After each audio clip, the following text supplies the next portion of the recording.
આ ગામડાના યુવાને બધાને ચોંકાવી દીધા। યુવાનોમાં આવો રાજકીય જ્ઞાન।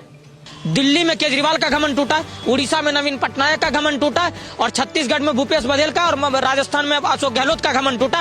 वैसे आने वाले टाइम में ममता बनर्जी का भी घमंड टूटेगा। 2026 में जो बंगाल का चुनाव होगा उसमें इनका सुपरा साफ होने वाला है। देखिए, सबसे पहले तो मैं बताता हूं कि मैं एट प्रेजेंट बिहार का हूं और बिहार में अभी इलेक्शन हुआ है और एसआईआर सबसे पहले बिहार में हुआ जो अभी रिसेंटली हुआ है।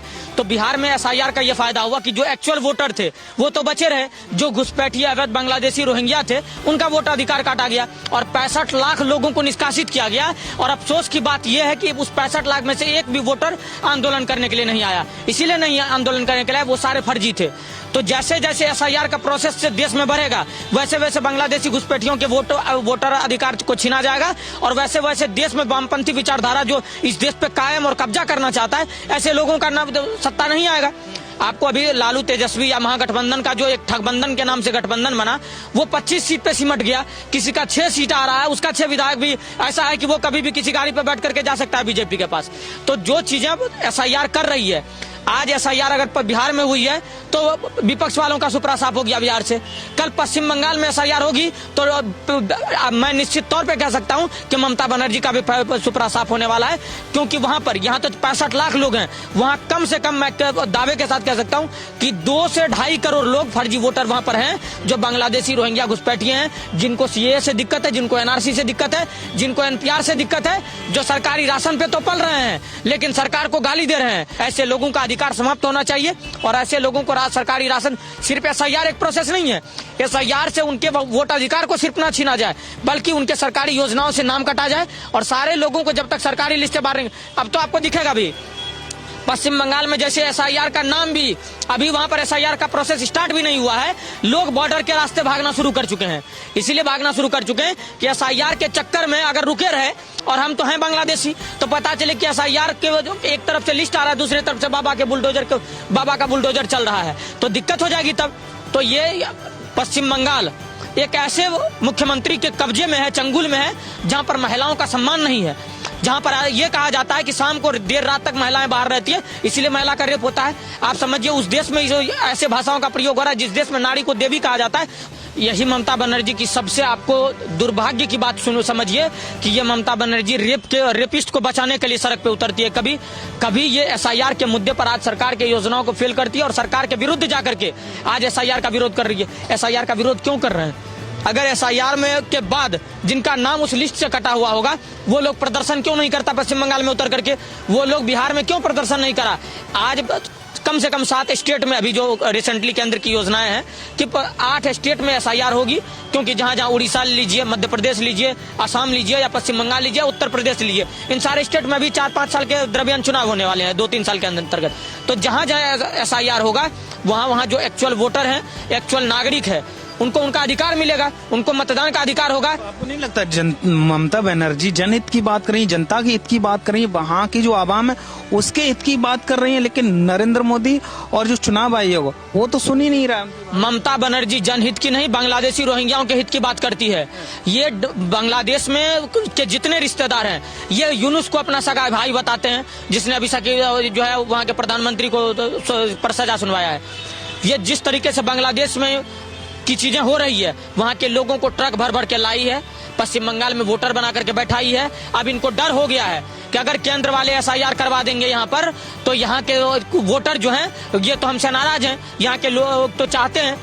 आप भूल क्यों जाते हैं मुर्शिदाबाद का? आज से 4 महीने पहले मुर्शिदाबाद का घटना मत भूलिए कि किस तरीके से हिंदू पलायन करने पर मजबूर थे वहां पर, और कोई कोर्ट कानून काम नहीं करता था। जहां का स्टेट गवर्नमेंट उनके हाथ है, जहां के सारे लोग टीएमसी के गुंडे पल रहे हैं। ये हमारा कहना नहीं होता है।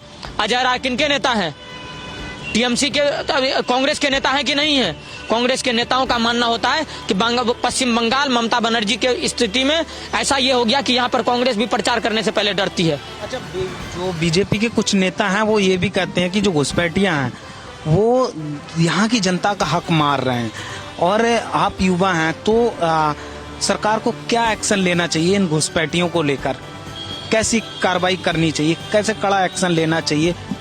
देखिए, सरकार को घुसपैठियों को लेकर के वही एक्शन लेना चाहिए जो आज से कुछ दिन पहले ट्रंप ने वीजा कैंसिल वाले लोगों पर लिया था।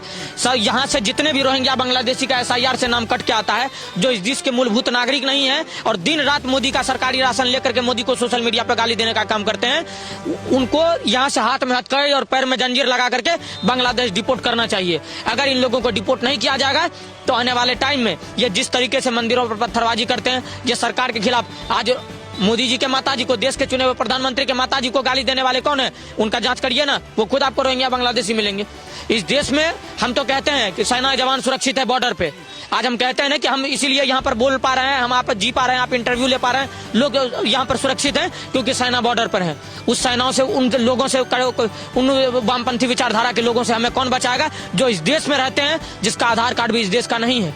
आजम खान जैसे लोग अगर इस देश में है भी तो दो आधार कार्ड और पैन कार्ड बना के बैठे हुए हैं। हम मानते हैं कि जो घुसपैठियां हैं, जो 5 करोड़ से ज्यादा इस देश में घुसपैठियां हैं, वो देश की सुरक्षा के लिए खतरा है।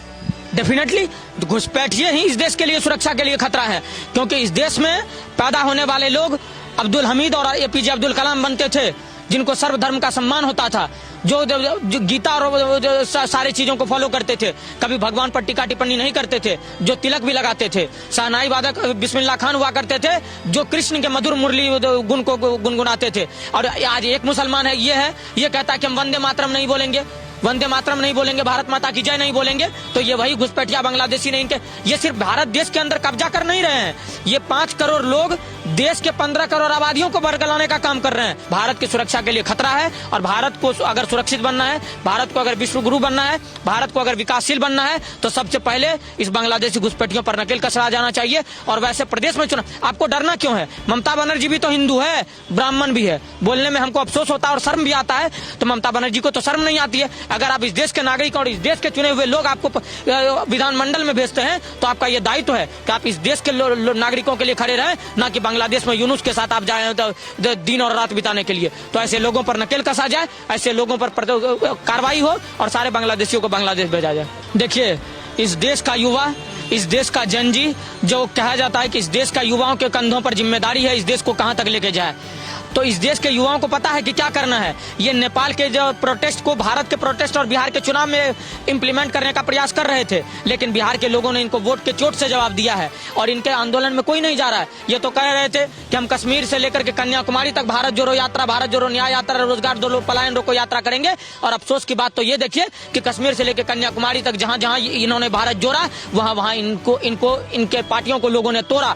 आज कांग्रेस को शर्म आनी चाहिए कि जिस बिहार में प्रचंड बहुमत की सरकार बनाया करता था कांग्रेस, आज उस कांग्रेस को बिहार में 60 में से 6 सीट मिल रहा है, वो 6 सीट भी इनके बस में नहीं है। कोई बोलता है कि अगर 3-4 करोड़ मिल जाएगा तो चल जाएंगे इधर उधर, तो इनका तो जमानत जब्त है। और राहुल गांधी, मैं सीधा स्पष्ट कहूंगा कि भारत में मूलभूत, भारत में भी बिहार में विधानसभा चुनाव हुआ, मोदी को देश पसंद है, राहुल को विदेश पसंद है और तेजस्वी यादव को भैंस पसंद है। तो ये सारे चीज जो पसंद वाले लोग हैं, सब अपने अपने लोगों पर रोजगार कर रहे हैं, सब अपने चीजों पर काम कर रहे हैं, इन सारे लोगों को काम कर रहे हैं। और राहुल गांधी के रैली में और यात्रा में वही लोग शामिल होते हैं जिनको सोनिया गांधी में अपनी नानी नजर आती है, ऐसे लोग ही उनके यात्रा में शामिल होते हैं। हम इनके यात्रा से कोई लेना देना नहीं, इस देश की जनता उनके यात्रा में भले शामिल हो जाए 200-500 के लिए, लेकिन जब वोट देने की बारी आती है तो वो एनडीए और मोदी जी को ही वोट करते हैं, क्योंकि उनको पता है कि देश किनके नेतृत्व में सबसे ज्यादा सुरक्षित है। आज राजद के जहां जहां ये रैली होते थे और कांग्रेस प्रत्याशी का रैली होता था, वहां भी एनडीए प्रचंड बहुमत के साथ सरकार में आई। जहां जहां राहुल गांधी रोजगार दो, पलायन को यात्रा करता था, जिस कन्हैया कुमार अपने बेगूसराय में 4-4 रैलियां करता था, वहां पर भी बेगूसराय में विधायक एनडीए का जीता। और आज बिहार चुनाव के बाद आपको सबसे बड़ी चीजें उपलब्धि यही दिखेगी कि जो सनातन के नाम पर संस्कार, संस्कृति और परंपरा के साथ चली, 25 साल में आज अलीनगर से मैथिली ठाकुर चुन करके विधानसभा में बैठने का काम करे, और जो अश्लीलता को परोसने का काम करा, जो इस देश में भगवान को चुनौती देने का काम करा, जो इस देश के लोकतंत्र पर सवार करने का काम करा, जो इस देश के शीर्ष नेतृत्व मोदी जी को गाली देने का काम करा, उसका जमानत जब्त हो गया और खेसारी लाल अब मानसिक रोगी हो गया है। अब उसको चुनाव लड़ने का कोई मतलब नहीं है। इस बात का यह स्पष्ट है कि लोग आपको अश्लीलता को देखते हैं, मनोरंजन कर सकते हैं, लेकिन आपको बिहार की गद्दी पर या इस देश की गद्दी पर बैठाने के लिए तैयार नहीं है। अच्छा, राहुल गांधी की हम बात करें, वो कांग्रेस 6 सीटें जीती, लगातार वो हार का सामना करना पड़ रहा है, वो लगातार युवाओं की बात करते हैं, तो राहुल गांधी कहाँ गलती कर रहे हैं? कहाँ आप युवा हैं तो क्या कहना चाहेंगे राहुल गांधी को लेकर? वो लगातार हार रहे हैं। देखिए, मेरा एज 24-25 साल हो रहा है, तो हम युवा कह सकते हैं। यूथ को संविधान ने दिया है कि कौन यंगर है, कौन ओल्ड है, कौन जनजी है, कौन क्या है, किनको कौन सीनियर सिटीजन है, कौन किसको कब पेंशन मिलनी चाहिए। ये सरकार ने भी योजनाएं लागू कर रखी है। राहुल गांधी आज भी युवा कहता है तो बिहार के लोगों ने શું રાહુલ અને તેમની ટીમ આવા સારી રીતે માહિતગાર મતદાતાઓને ખોટા નેરેટિવથી ભ્રમિત કરી શકે છે?